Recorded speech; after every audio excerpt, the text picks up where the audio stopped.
He just ran in. We're just 2 days away from the midterms, and there is a lot at stake. So let's break down the latest Fox News power rankings before Election Day.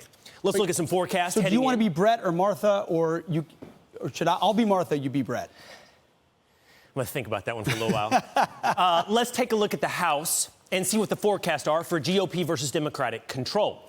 The forecast, according to Fox News, is that Republicans take control of the House. You can see a best-case scenario for both Republicans and Democrats on this wall. Yep, absolutely. So 218 is what you need to get a majority. And based on the forecasting of the polls aggregated thus far in the power rankings, this is the most likely scenario is Republican control. But you mentioned it, Will.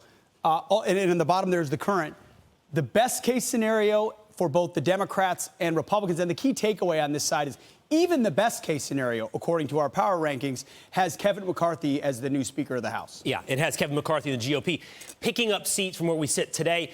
And you can see in the Republicans' best case scenario, I mean, it's overwhelming. That I've heard some people say that this number could even go higher if it's a red tsunami, that there are some districts, given that Oregon, given that Minnesota, given that Wisconsin, Michigan, and New York are in play statewide, some of those House districts could raise too. You could even see a night over 250. Not likely, but possible. So speaking of those states, let's take a look at projections for the Senate.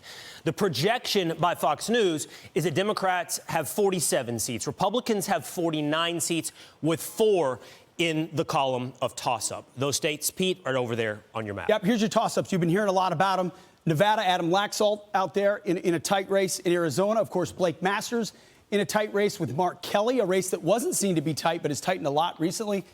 John Fetterman and Mehmet Oz, of course. And then down in Georgia, Herschel Walker.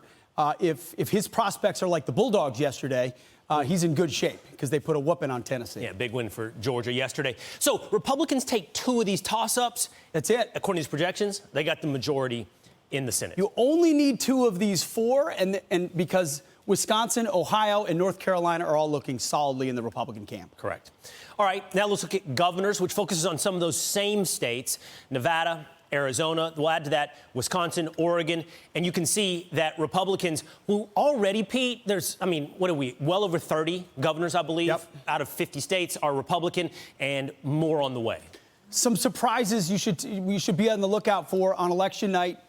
Minnesota, with Dr. Scott Jensen running tight against Walz. Tudor Dixon in Michigan run a much stronger campaign than a lot of people anticipated. And then, of course, in New York, this will be an early return to look at in New York.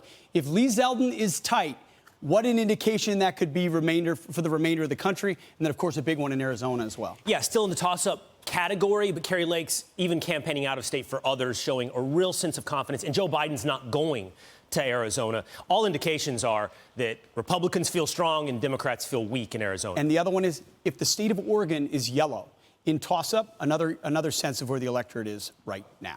Let's take a look at some of those candidates and what they're spending on the Democrat side to win or fight against all odds to win these seats. Raphael Warnock's your big spender. Almost $76 million for Raphael Warnock. We just mentioned Arizona.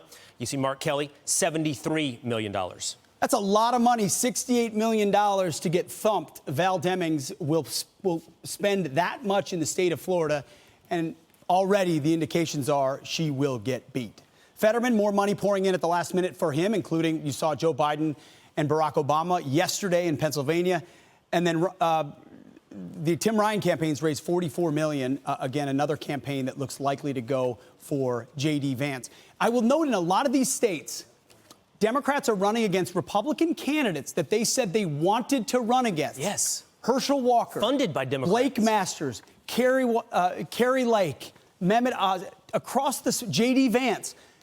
Donald Trump advanced candidates they said were unelectable. Those candidates are about to win. And in many cases, Democrats gave to those candidates. They were so confident, by the way, that these quote-unquote threats to democracy would lose to a Democrat that they helped fund these threats to democracy. And now they're about to win. Fifth wall we're going to look at this morning. How much of the closing argument of Democrats is on abortion?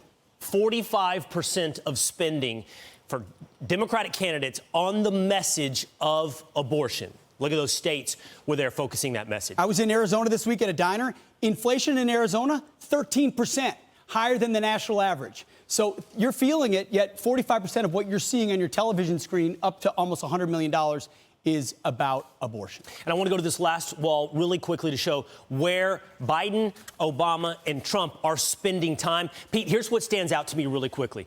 While obviously Donald Trump and to some extent Barack Obama are spending some time in those toss-up states. Yep. Look at this. It's none.